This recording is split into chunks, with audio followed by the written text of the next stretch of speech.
asyik, welcome back to our podcast Komik, Komunikasi Asyik. Apa kabar teman-teman semuanya? Semoga selalu dalam keadaan sehat walafiat ya. Sesuai dengan nama channel ini, Komik, tentunya di sini kita akan berbincang-bincang santai mengenai seputaran komunikasi. Nah, di episode kali ini saya, Octavia Christy sebagai host, tentunya tidak sendirian teman-teman. Karena di sebelah saya sudah ada dosen terhumble kita, yaitu Mbak Rosa. Halo, kita Mbak jumpa Rosa. lagi. Gimana kabarnya Mbak Rosa? Baik Mbak. Oke. Nah Mbak Rosa, di episode kali ini kita akan membahas santai ya Mbak ya, mengenai perspektif etika dalam persuasif. Tentunya teman-teman udah gak asing lagi ya mendengar kata etika dan persuasif. Yang mana etika itu berbicara mengenai baik dan benar atau baik dan buruknya sepandangan ya Mbak. Dan persuasif itu sendiri berbicara mengenai cara seseorang mempengaruhi lawan bicaranya, baik itu melalui kepercayaan atau perilaku dan tindakannya ya Mbak. Nah untuk terlebih dahulu teman-teman perlu tahu bahwa dalam proses persuasif itu selalu mengandung masalah etika yang potensial, yang mana isu-isunya itu memfokuskan pada nilai benar dan salah seperti yang udah saya jelaskan di awal tadi ya Mbak. Nah untuk itu dalam proses persuasif ini kita dapat melihat nih teman-teman, apakah tindakan atau cara-cara yang kita lakukan dalam proses persuasif sudah dalam ranahnya ranah etis atau tidak. Nah, menurut Mbak Rosa, kira-kira dalam konteks kita kali ini perspektif seperti apa sih Mbak? Maksud saya perspektif etika seperti apa sih Mbak yang bisa kita gunakan Dalam proses persuasif Iya, benar sekali. Ya, oke. Terima kasih Mbak Christy sudah menemani saya sore hari ini. Sama-sama, Jadi Mbak. kita akan ngobrol soal perspektif etis dalam proses komunikasi persuasif gitu ya. Ada banyak perspektif yang mungkin akan coba kita bedah satu persatu, berikut juga contohnya.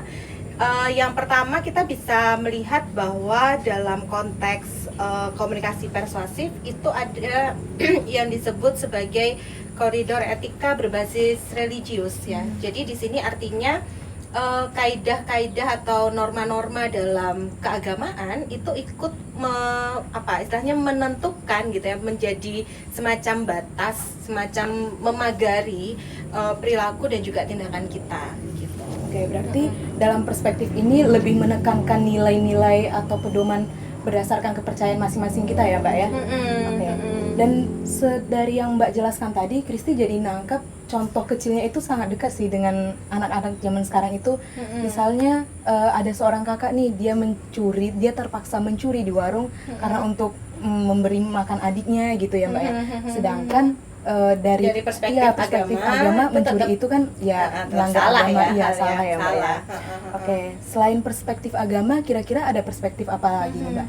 Dalam konteks persuasif itu juga ada yang disebut sebagai perspektif human nature.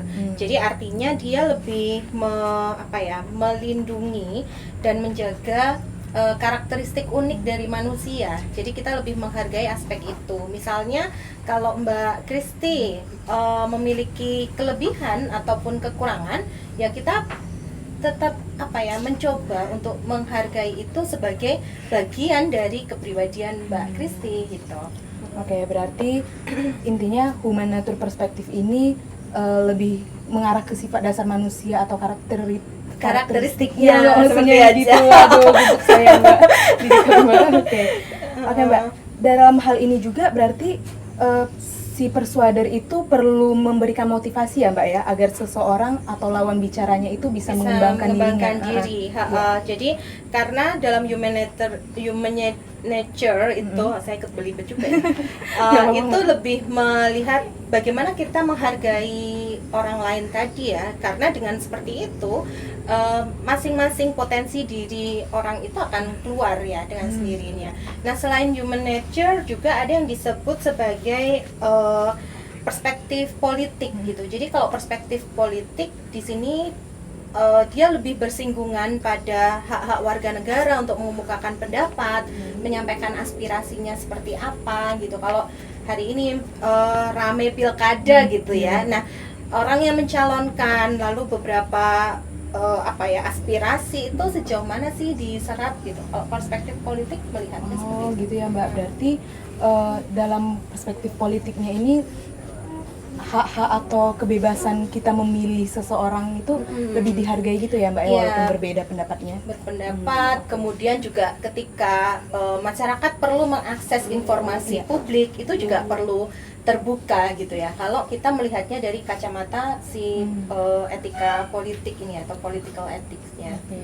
Nah, selain dari 3 perspektif tadi yang udah Mbak jelasin, kira-kira ada nggak Mbak perspektif terakhir atau satu lagi gitu perspektif yang bisa kita gunakan? Ya, sebenarnya ada beberapa yang dipelajari Mbak Kristi. Selain tadi yang sudah saya sebutkan, ada yang disebut sebagai situational ethics gitu. Jadi kalau situational ethics ini lebih memperhatikan ada situasi-situasi khusus yang kadang membuat kita mempertimbangkan lagi pilihan-pilihan itu. Nah, kalau dalam proses komunikasi persuasif, maka orang kemudian akan melihat, oh saya mempersuasi Mbak Kristi ini kan ada unsur propagandanya gitu ya misalnya. Nah, kalau dilihat dari perspektif situasional gimana? Apakah itu termasuk etis atau tidak gitu? Berarti perspektif situasional ini agak sama atau ada hubungannya dengan itu ya Mbak, perspektif religius tadi ya contohnya? Bisa seperti itu. Artinya gini, kadang kalau tadi Mbak Kristi mencontohkan mencuri gitu ya, benar. kita nggak tahu motivasi orang mencuri atau misalnya berbohong. Masing-masing agama secara universal mengajarkan supaya kita jangan berbohong.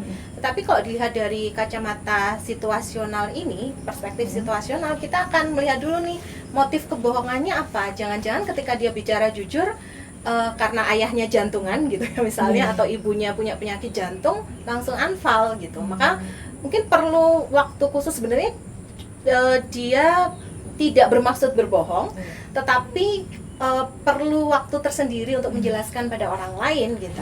Sama kalau di persuasif, misalnya kita menawarkan obat, tapi kita bisa nggak membicarakan atau terbuka nggak membicarakan efek samping obat ini apa?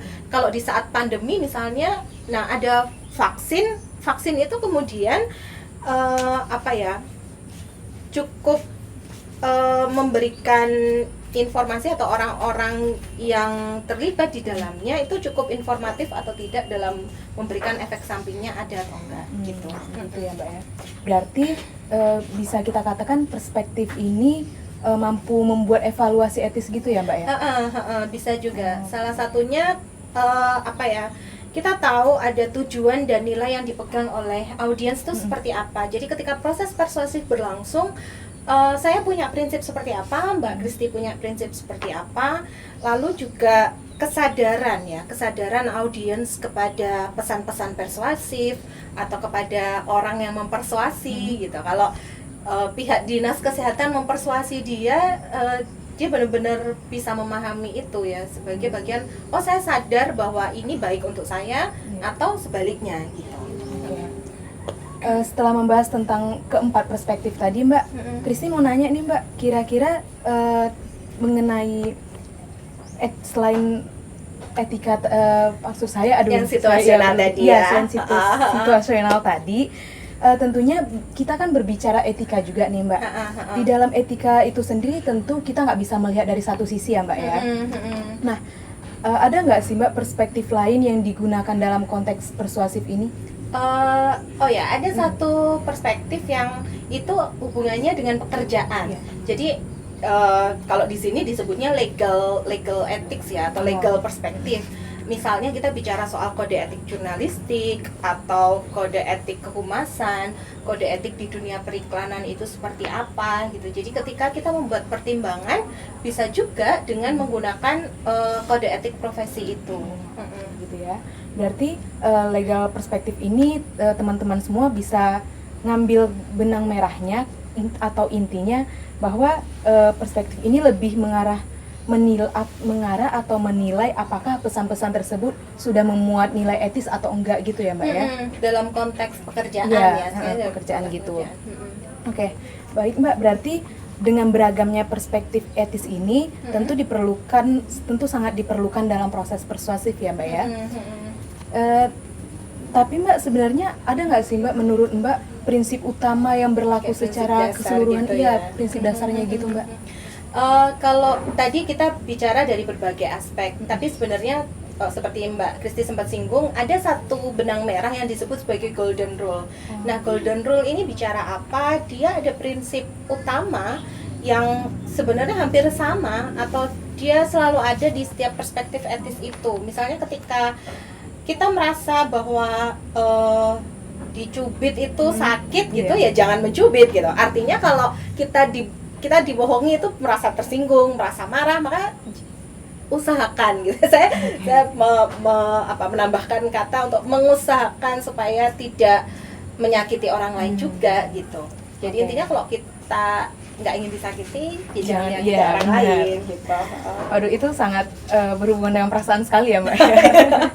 Oke Mbak, setelah membahas 4 perspektif tadi Mbak, kita lanjut mengenai etika, di mana ada nggak Mbak turunan dari etika itu termasuk atau tergolong unsur nonverbal atau verbalnya gitu Mbak. Seperti mungkin contoh kecilnya itu memberikan pelabelan atau stigma kepada mereka seseorang, baik itu mengenai produk atau apapun itu Mbak.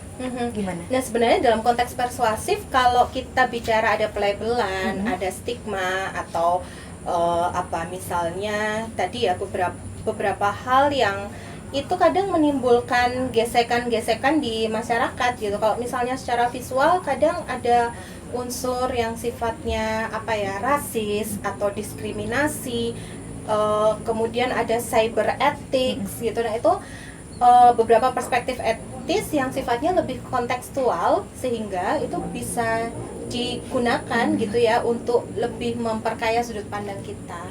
Oh gitu ya Mbak ya. Cukup menarik pembahasan kita ya Mbak ya, mulai dari perspektif hingga ke etikanya ya Mbak ya. Yang mana sebenarnya membicarakan etika ini awalnya Kristi mikir, wah ini berat nih topiknya, soalnya kita berbicara etika terus mempersuasif orang juga ya Mbak ya. Tapi ternyata sedari tadi Mbak Rosa menjelaskan serta ada contoh sederhananya yang di dekat-dekat kita, itu lebih gampang, lebih simpel untuk kita cerna lebih cepat. Oke Mbak, teman-teman, cukup sekian ya episode kali ini. Terima kasih sudah menonton dan mencerna atau mendapat wawasan dari episode kali ini. Dan ya, kita ketemu lagi di pembahasan selanjutnya dengan tema yang menarik juga. Sampai jumpa minggu depan atau hari-hari berikutnya. Bye-bye. Thank you Mbak Rosa. Ya, bye.